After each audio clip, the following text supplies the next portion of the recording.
Il a dit ça comme s'il commandait un plat à emporter. Aucune hésitation, aucune honte. 80% pour l'avenir de Rai. 20% pour ton père. C'est aussi simple que ça.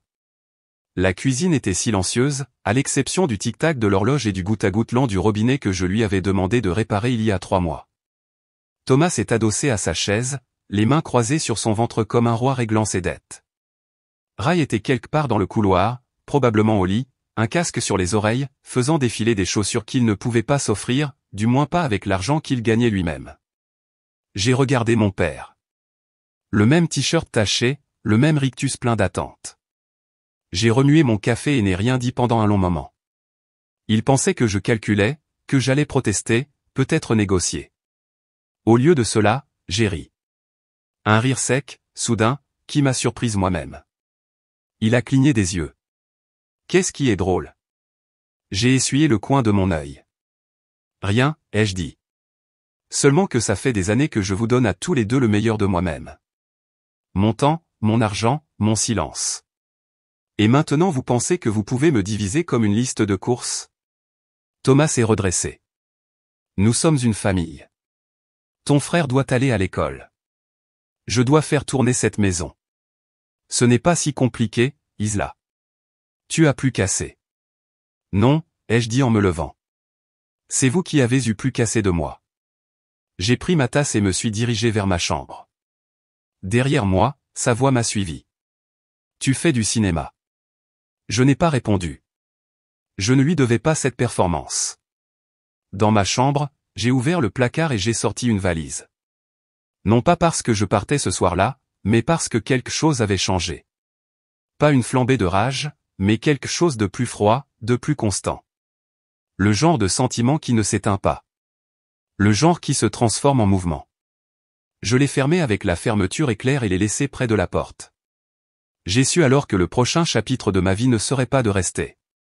Il s'agirait de me souvenir quand, exactement, j'ai cessé de demander la permission de partir. La nuit où ma mère est partie, elle a promis que c'était temporaire. Elle se tenait près de la porte d'entrée avec une valise à roulettes, les cheveux tirés en arrière, la voix encore plus tendue. Juste pour quelques mois, Mija. J'enverrai de l'argent. On va s'en sortir. Elle m'a embrassé la joue comme si c'était une faveur et non un adieu.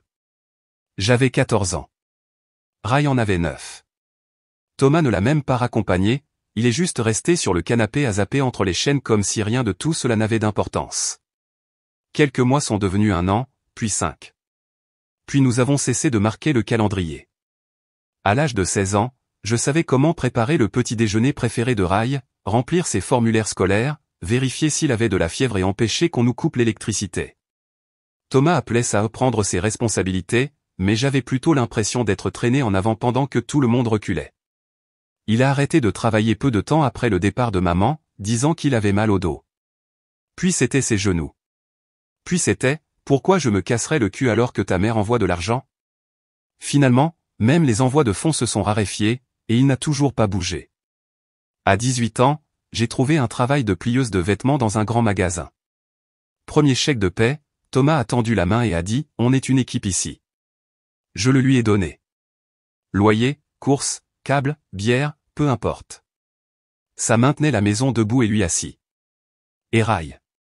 C'était le prodige, le créatif, qui avait toujours besoin du dernier casque, du nouveau modèle de téléphone, de chaussures qui coûtaient plus que mes heures de travail de la semaine. J'ai essayé de demander à Thomas si Rai ne devrait peut-être pas contribuer aussi. Il a gloussé et a ouvert une bière. Laisse ton frère vivre. Toi, tu as déjà eu ta chance. Je ne savais pas ce qu'il voulait dire par là. Ma chance à quoi? De dormir? D'aller à l'université? Au silence? La maison était petite. Nos murs étaient fins comme du papier. J'entendais tout, Rai rentrant tard en douce, Thomas parlant de moi comme si j'étais une femme sévère au lieu de sa fille. Comme si ma discipline était un défaut plutôt que la seule raison pour laquelle nous n'étions pas ensevelis sous les dettes. Je me souviens une fois, debout dans le couloir avec une serviette humide dans les mains, les écoutant rire de quelque chose de stupide. Je me sentais comme un fantôme, encore chaude, encore en mouvement, mais complètement invisible. Et même alors, je suis resté, parce que je pensais que c'était ça, la famille. On soutient le toit, peu importe à quel point il pèse sur vous. Mais peut-être que je ne le soutenais pas vraiment. Peut-être que je me maintenais simplement dessous, attendant qu'il s'effondre. Cette valise près de la porte? Ce n'était plus de la peur. C'était un signal. Et le lendemain, j'allais entendre quelque chose qui rendrait la décision encore plus claire. Je n'ai jamais eu l'intention de rester longtemps à ce travail. C'était au départ une issue, n'importe quelle issue. Assistante d'inventaire débutante dans une entreprise de logistique alimentaire. J'arrivais tôt, je restais tard, je disais le merci le plus que nécessaire. En 5 ans, j'avais gravi les échelons pour devenir responsable de la logistique, puis superviseur. La 7e année, je supervisais les expéditions régionales et dirigeais des gens qui m'appelaient autrefois la gamine. Les augmentations arrivaient à un rythme régulier. Rien de tape à accent grave-l'œil, rien de bruyant, mais l'argent s'accumulait, et pourtant, je n'en ai jamais parlé à personne à la maison. Chaque jour de paie, je retirais la même somme que je gagnais quand j'avais 19 ans. Je la donnais à Thomas dans une enveloppe neutre et le laissais croire que c'était tout ce qu'il y avait. Il hochait parfois la tête, grognait un merci s'il était de bonne humeur. Ray ne m'a jamais demandé où je travaillais. Je ne pense même pas qu'il connaissait le nom de l'entreprise. J'ai ouvert un compte d'épargne séparé dans une autre banque, avec un autre identifiant, un que Thomas ne pourrait pas deviner. C'était modeste au début, quelques centaines, puis quelques milliers.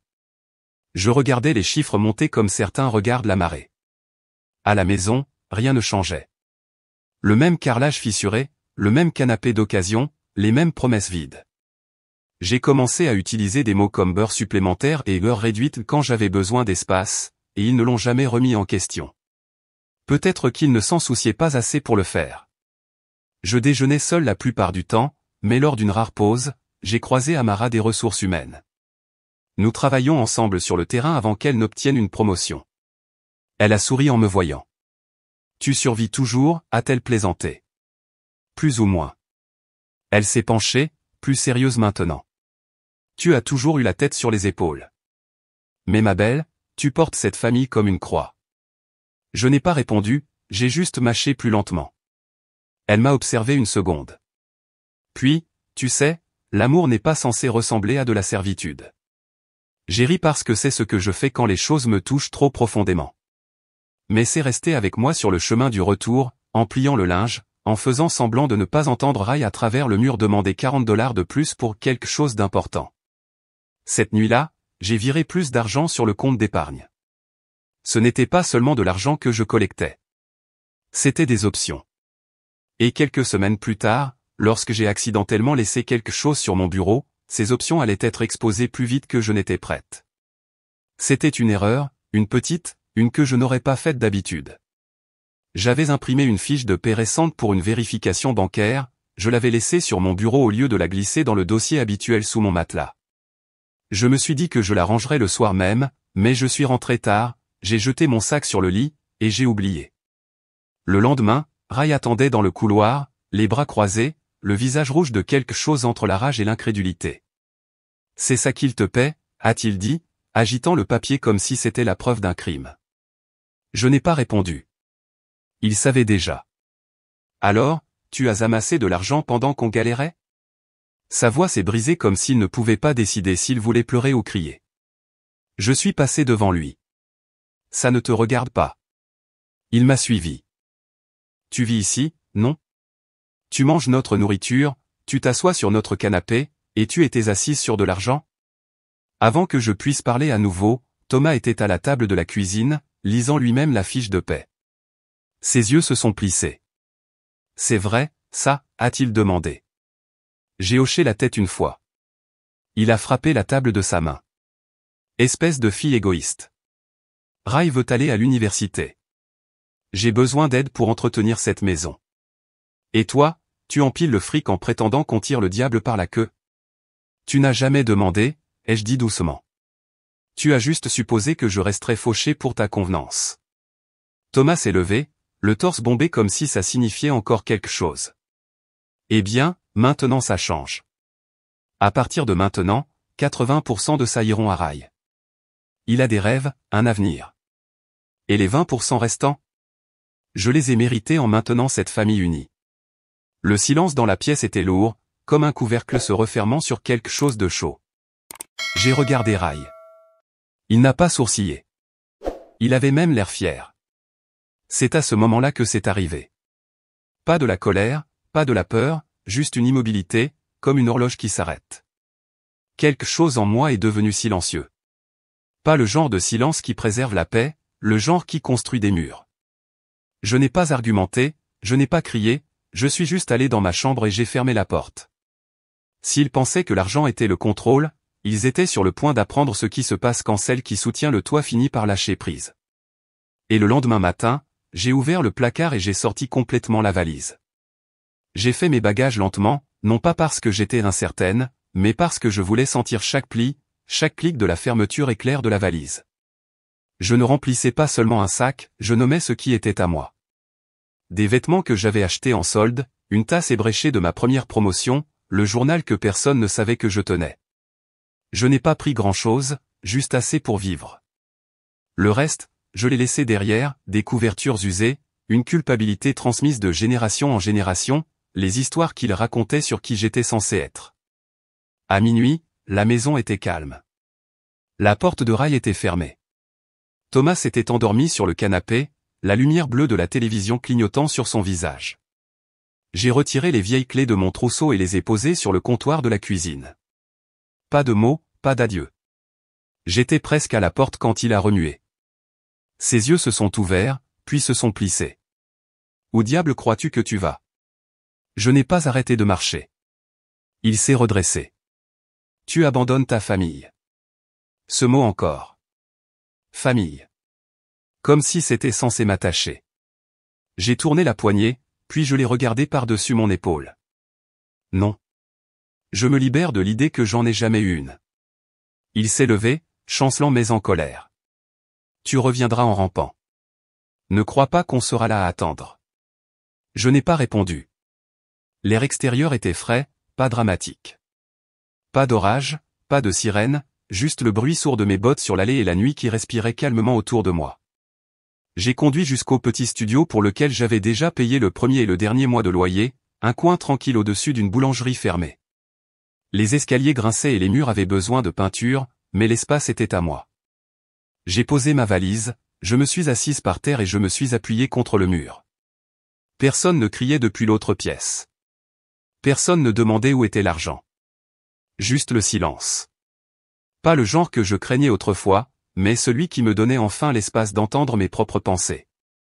Le lendemain matin, j'ai acheté un vrai matelas. Rien d'extraordinaire, juste un qui ne s'affaissait pas au milieu. J'ai fait du café dans une cafetière filtre bon marché et l'ai bu par terre.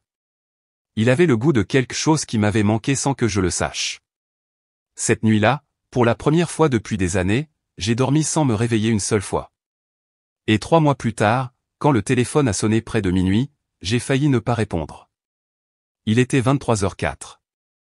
Je me brossais les dents, écoutant distraitement une vieille playlist qui fredonnait depuis le haut-parleur dans le coin quand le téléphone a sonné. Numéro inconnu, mais quelque chose dans l'heure m'a dit exactement de qui il s'agissait. Je l'ai laissé aller à la messagerie vocale. Puis il a sonné à nouveau. J'ai répondu au 3e appel. Isla? La voix de Ray était tendue, désespérée. S'il te plaît, ne raccroche pas. Je n'ai rien dit. On se fait expulser, s'est-il empressé de dire. L'avis est définitif. Ils viennent lundi. On pensait qu'on avait plus de temps, mais... Sa voix s'est brisée.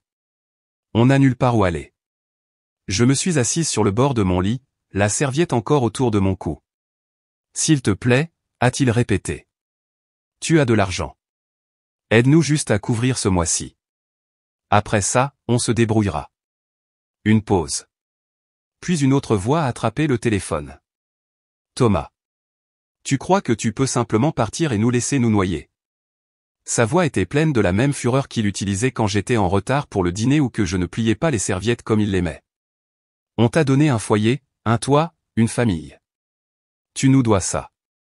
J'ai failli rire. Non pas parce que c'était drôle, mais parce que le mensonge était si usé qu'il ne pouvait plus garder sa forme. J'achetais la nourriture, ai-je dit. Je payais les factures. Ce toit, il est resté en place parce que je continuais à te donner mon chèque de paie et à fermer ma bouche. Il a essayé d'intervenir, mais j'ai continué. Tu m'as donné le silence. Tu m'as donné la honte. Tu m'as donné 100 raisons de partir et pas une seule de revenir. Il y eut un temps de silence stupéfait. Tu n'es pas comme ça, a murmuré Rai en arrière-plan. Tu as toujours été celle qui tenait le coup. Exactement, ai-je dit. J'ai tenu. Maintenant, vous allez apprendre ce qui se passe quand je lâche prise. Et puis j'ai raccroché. Le silence qui a suivi ne m'a pas semblé cruel. Il m'a semblé mérité. Et 2 semaines plus tard, lorsqu'un autre appel est arrivé, cette fois du Texas, je n'ai pas reconnu le numéro avant d'entendre sa voix. La voix était plus âgée que dans mon souvenir, plus lente, mais toujours vive sur les bords. Comme si le temps l'avait adoucie mais pas changé. Isla, a-t-elle dit. C'est ta mère. Je n'ai rien dit. Elle a soupiré. J'ai entendu ce qui s'est passé. Thomas et Rai, ils me l'ont dit. Comment as-tu pu les laisser comme ça? Ma mâchoire s'est crispée. Tu veux savoir comment? Ne te mets pas sur la défensive, a-t-elle coupé.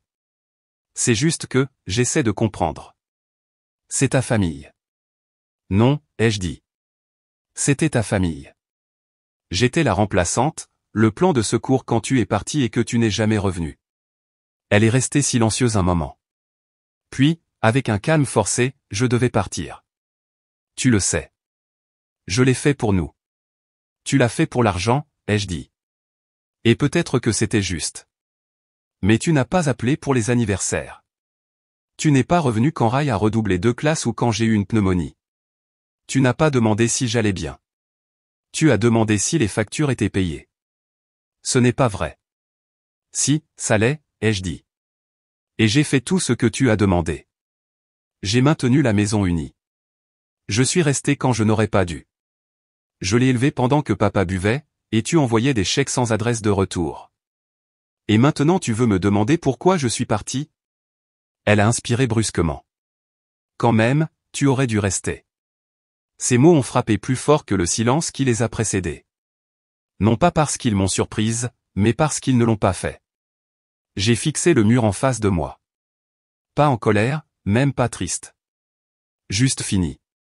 Je ne suis pas ta remplaçante, ai-je dit. J'étais ta fille. Et maintenant, c'est juste fini. Isa. Je n'ai pas attendu le reste. J'ai mis fin à l'appel. Puis j'ai affiché son numéro, j'ai appuyé sur le contact et j'ai cliqué sur bloquer. Il n'y avait aucune satisfaction, aucune montée de pouvoir, juste le soulagement tranquille d'un poids de moins à porter. Plus tard dans la nuit, j'ai fait du thé. Je me suis assise près de la fenêtre avec le rideau ouvert, regardant les lampadaires s'allumer, et quand je me suis mise au lit, j'ai dormi avec les 2 bras au-dessus des couvertures, comme si je n'avais plus besoin de garder quoi que ce soit. Le matin, j'ai vérifié mon compte d'épargne. J'en ai transféré un peu dans mon fonds de voyage. Je pensais à l'Oregon. Et exactement 1 an après la nuit où je suis parti, j'allais enfin répondre à la question que j'avais eu peur de poser, quelle est la sensation d'une vie qui vous appartient vraiment? Cela fait 1 an. Rai travaille dans un magasin de pneus le jour et livre des courses le soir. Thomas conduit pour Uber le matin et fait la sieste l'après-midi. Ils ont déménagé dans un appartement plus petit près du dépôt de bus. Pas de jardin, pas de canapé, pas de réfrigérateur à bière, juste des murs et un loyer à payer. Je ne sais pas ça parce que j'ai demandé. Je le sais parce que le silence n'empêche pas les gens de publier. Les nouvelles arrivent comme de petites cartes postales que je n'ai jamais demandées, une photo où l'on est identifié par-ci, un fil de discussion de plainte par-là. Ils survivent maintenant. Non pas parce qu'ils ont changé, mais parce qu'ils n'avaient pas le choix. Moi? Je vis toujours dans le studio au-dessus de la boulangerie. La peinture s'écaille toujours, mais les livres sur mon étagère sont à moi. Tout comme les matins, lents et doux, remplis de thé à la lavande et de soleil qui se déverse à travers le rideau. J'ai ajouté plus de plantes. Elles ne répondent pas. Elles ne demandent rien. Elles poussent simplement quand je les arrose.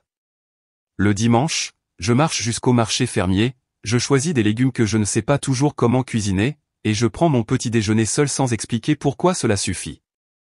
Je ne rentre pas à la maison pour les fêtes. Je n'envoie pas de nouvelles. Je n'appelle pas. Certaines personnes pourraient dire que c'est froid, mais je pense que c'est juste exact. Parfois, j'écris dans mon journal. Pas tous les jours, mais quand le silence semble grand et plein au lieu d'être vide. J'écris de petites vérités que je n'ai jamais pu dire à voix haute. Comme celle-ci, on dit que la paix, c'est le pardon. Mais je pense que c'est juste de ne plus avoir à se justifier. J'ai relu cette ligne hier soir et j'ai réalisé quelque chose. Ils ne m'ont jamais vraiment aimé. Ils ont aimé la version de moi qui donnait jusqu'à en avoir mal, qui ne disait pas non, qui comblait les vides sans qu'on le lui demande. Mais je ne suis plus cette fille. Maintenant, je dis non. Maintenant, je pars. Maintenant, je vis sans me rétrécir. Et cette version de moi, elle n'attend pas d'être comprise. Elle attend le chapitre suivant.